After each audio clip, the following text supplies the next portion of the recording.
Speaking to Canvey Island manager Brad Wellmen following today's 4-0 win against Berrytown. Brad, you've been with the club for a long while. You know we don't get too many results against Berrytown. That's 5-1 away and 4-0 now at home. Yeah, Sammy said to me at the end of the game, he said, you said at Bury we don't do too well against them, and I said, I know, but brilliant result, and to be fair, both games have been in poor conditions.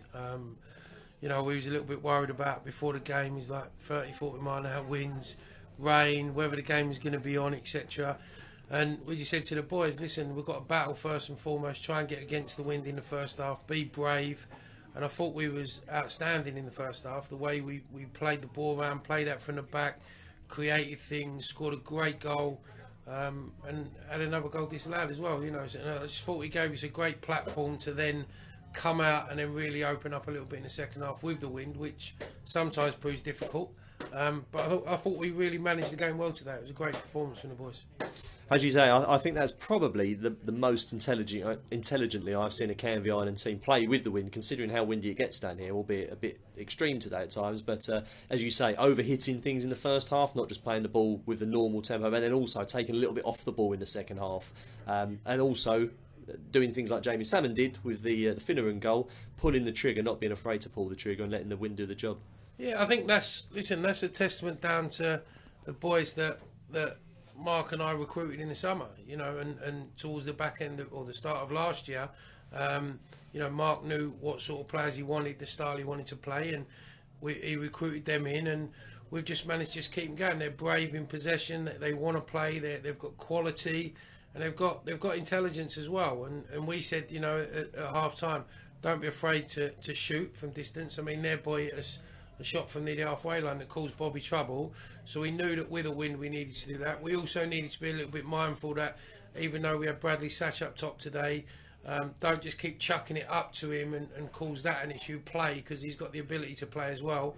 And I just thought our game management was excellent from start to finish. And with against the wind, probably the way we played, you'd say there weren't much wind at all in both halves, the way we managed. So yeah, really, really pleased with the performance. But also, like I say, it's a testament to the boys having that bravery and that lack of fear and that quality to produce a performance like that.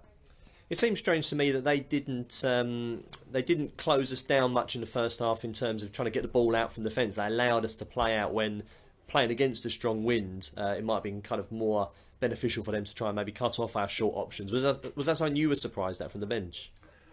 Yeah, we was surprised. We thought they might try and force us to kick long, but then listen, each manager's got their own way of playing and how they want to do it. We decided we was going to press them high in the second half and force them to kick long because we were comfortable with our aerial ability to go and challenge that.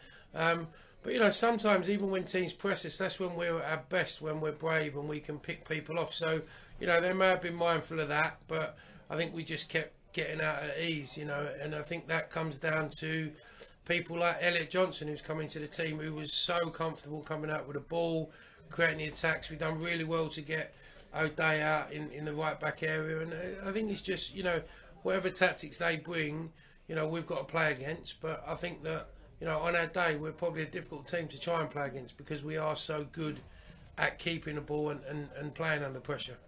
You mentioned O'Day Martin Sorondo, so Ben Sampaio injured, Toby Tanubu injured.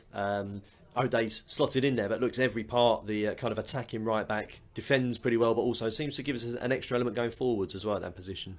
Yeah, to be fair, we was a little bit worried. Obviously, when Toby went down and Samps was just coming back from injury, and then he come in and done well for us, and then he got injured, and we didn't have a right back in the group. And I sat down and spoke to a few of the boys, and they said O'Day had done it when he was at Haybridge for 3 or 4 games and was real comfortable. And we put him in there, and he's just an honest, hard-working kid, and like you say, his defensive shape's good, but he's got the energy and the engine to get up and down, and he knows when to get up. He delivers good balls in the box. He's not afraid to do that, but he's also prepared to run backwards and defend. And I think he's been a godsend for us, and it's no surprise that the last 3 games with the upswing in our performances in all 3 of them games, we've been able to get out in them wide areas, and it's probably something we was lacking a little bit with Sampaio, because for as good as Samps is defensively, he doesn't get forward as much. Toby was probably the reverse of that, where he got forward a lot but didn't have the sort of nous as a right defender, because he's not really a defender. But yeah, O'Day's come in and he looks every much a right defender. So we're really pleased with the way that's worked out. And no Matthew Price today, picked up an injury away to Aveley. You brought Bradley Satch into the club presumably for situations like this, and he didn't let you down today. Yeah, to be fair, listen, when I brought Sachi in, you know, he knew the situation. He knew I tried to get him earlier in the season and he didn't fancy coming in because he just said he didn't feel he could get in ahead of Pricey and Quasi, and understandably so. I mean, they've got nearly 50 odd goals between them. So he's had to be patient, and, you know, Pricey picked up an injury last weekend and we knew he weren't going to really be ready for today, and we're not sure how he'll be for next week. But Satch has come in and he's a different player to Pricey, but he's got goals in him, and he's when you look at his performance today, he's battled the centre halves well, he's held the ball up well, gives us a platform to play, scored 2 good goals, had 2 goals disallowed, and even little things like that audacious effort at the end that he's tried. You know, we don't have that. You know, that's what people like Bradley Woods-Garnish used to do when they were in. We've not had that centre forward that has that, oh, I'm going to have a go here. And so, yeah, I'm really pleased with Sachi. He's had to be patient, and now it just gives us a headache. You know, there's nothing wrong with having 3 forwards that are scoring goals. And very finally, obviously, you've been involved with the club in different roles over the years. Coming up against Ben Chenery and John Kennedy on the opposition bench today, obviously 2 players that had a fantastic career at Canvey. Must have been nice to see both of them. Yeah, listen, they were around when Kingy had the team and they were having their successes. I was living out in the States then, so I was following it from afar, so I didn't really know it. But being a Canvey boy and a follower of Canvey for many years, it's great to see that, you know, when someone like Ben Chenery who scored the winner in the trophy final on them and they're coming back to the club, it's great, not just for me, but probably more for people like yourself, Glenn, and people that were here for them glory days and following the team. And it's good to see that, you know, and when they come back, they probably want their team to put on a good performance. So I think that when you look back at the 2 results against Bury, that makes it even more sweeter, because you know they're going to want to beat us anyway. But yeah, it's good to have them back, and, you know, I wish them all the best for the season. Thanks, Brad, and well done. Thanks, Glenn.